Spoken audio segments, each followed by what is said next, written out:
Manchester City win the Premier League at Old Trafford without even playing after Leicester City beat Manchester United. Congratulations to them.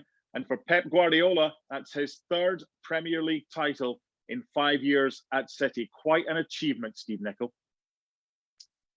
Yeah, I mean, it's a fantastic achievement, but I think the way they've achieved it is where you have to praise them most of all. Listen, you can tough it out, and you can be strong, and you can be defensive, and you can win games by breaking on sides. You can win games by doing an awful lot of things.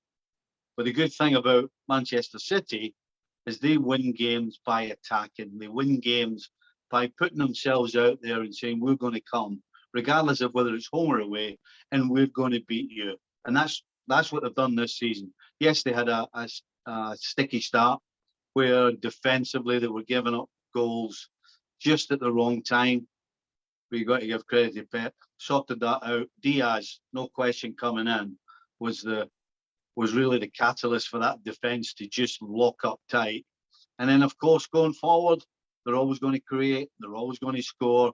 And when you don't lose any, when City don't lose any, the chances of them getting are pretty huge. So, yeah, thoroughly deserved, but great to watch, no question. This version of Pep's Manchester City, in your opinion, how does it compare with other Pep Man City teams? I think this depends on what's your preference.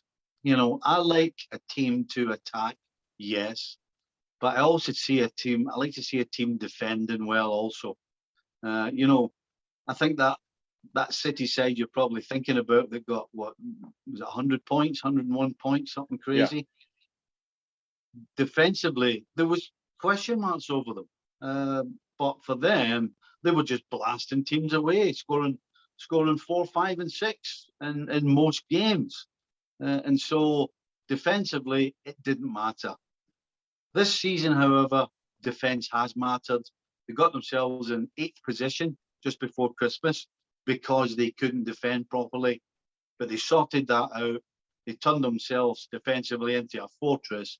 And of course, the way they go after teams and the way they're always creating, they scored goals. And so for me, this is a more complete team. I think this team can win different ways. Previously, it won by just charging the Light Brigade, all-out attack, blasting everybody out the water. This team, particularly around Christmas till the end of the season, was a lot more controlled, definitely was solid defensively, and still created and scored plenty of goals. So I think this is a complete performance this season for Pep and his boys. Stevie, you normally find with league winners, you've got a goal of 20 goal a season striker or a focal point in attack for a lot of them. With Manchester City, though, and with Pep, he's kept everyone guessing, hasn't he? Because the goals have been spread around. There hasn't been a focal point because Aguero's been hurt. Gabriel Jesus hasn't played that much. And even Kevin De Bruyne has been injured. So they've had goals from everywhere. How hard is that to defend against? Well, it's certainly hard to defend against. You know, if you're a centre back, then you like having somebody to play against. It kind of, you know, a centre forward gives their team a focal point, but it also gives the two centre backs of the defence something to take the lines off of, something to take the starting positions off as well. So, listen, you need quality to play without a recognised centre forward. You need smart players, and City have smart players. You know, they've tried Phil Foden up the middle, and it's worked. They've tried De Bruyne up the middle, it's worked. They've tried Sterling up the middle, and it's worked. And it's only worked because they've got football brains. And so, yes, it sort of boggles the mind of defenders where to go and where to start and who to pick up. But the fact is that you've always got players running late. And for a defender, that's a nightmare because you're always having to look over your shoulder.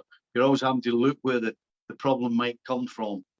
So, yeah, I mean, I think he was pushed into it, to be honest. I think Pep would rather have an Aguero or a Haaland if he can get him, or even a Jesus who, if he stepped up another level, I think Pep would prefer to have somebody like that as opposed to the false nine. But the fact is he didn't. and he adjusted. That's why he's such a great coach. He adjusted. Yes, he had smart players, but just makes it, as you said, harder for defenders to defend against. Thanks so much for watching ESPN on YouTube. And for more sports highlights and analysis, be sure to download the ESPN app. And for premium content and live streaming, subscribe to ESPN Plus.